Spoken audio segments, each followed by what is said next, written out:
Hello mga B, this is Joya again and welcome to my mini vlog. Good morning and a blessed Sunday nga sa ating lahat. Dahil nga Sunday ngayon walang pasok yung mga trabahador na nagawa ng bahay dito sa may katabi namin. Kaya talagang ramdam namin yung pagka-peaceful ngayong Sunday. Sobrang tahimik ba naman kasi sa labas, wala man lang kaingay-ingay. Nakikita nyo nga ay nag-aagahan na ako dyan at pansin nyo, nagtinapay lang ako tsaka nag-itlog.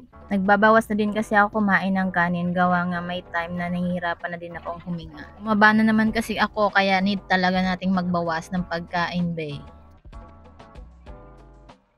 Saan ka? Puntang ilog, maglalaba. Guys, tara, samahan niyo. Punta tayo ngayon sa ilog. Ano ngayon, Sunday, kaya day off. Laba day pala, hindi day off. Laba day. Ayan, maglalaba si Potpot. Sa ilog.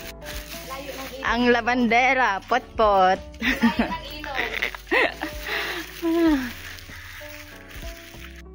Sa isa ko ang kapatid kami pumunta para nga makisalang ng mga labahin. Meron kasi silang washing machine, kami wala. Kaya sa mga gustong mag-sponsor, baka naman.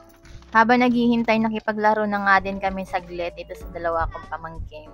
At nung nakasalang na nga kami ng labahin ay nauwi na kami gawa nang hindi pa kami nagla-lunch be. Konting kanin nga lang yung kinain ko at fried tofu nga yung aking inulam. Ako nga lang ang nakaubos niyang fried tofu na yan kasi si Pot hindi talaga nakakain or kumain nga lang siya isa lang. Paborito ko talaga kasi itong fried tofu na to kasi unang tikim ko nito nung nasa Laguna kami ni ate. Or si Mana, yun lagi namin kasama maglomi. Nasarapan nga ako sa luto niya noon kaya ayun ginagaya ko na din once nabili ako ng tofu o tokwa.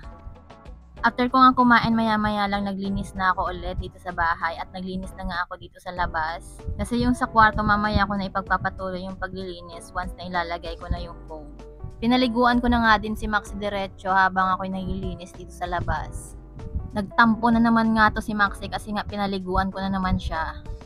After nga niya na naglinis na din ako ng mga basahan dito kasi 5 pieces na yung nakatambak na labahin. Buti na lang meron na akong ganitong hose kasi mabilis na lang ang paglilinis at paglalaba ng mga basahan at paglinis ko dito sa labas.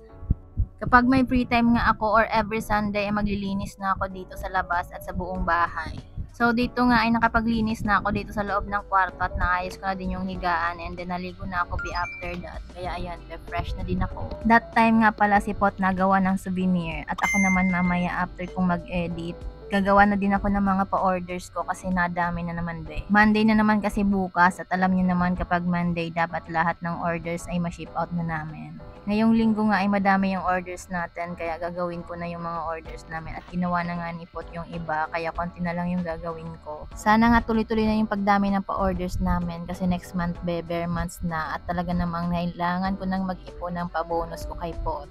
Kasi ngayon pa nga lang na August, sinisingil na ako be. Kaya nga after ko dito mag-edit, gagawa na ako ng souvenir para makaipon na ako ng pera. Siya, magte-thank you na ako sa mga nakaabot dito hanggang dulo. Maraming salamat. Ingat kayo lagi. See you next time. Bye!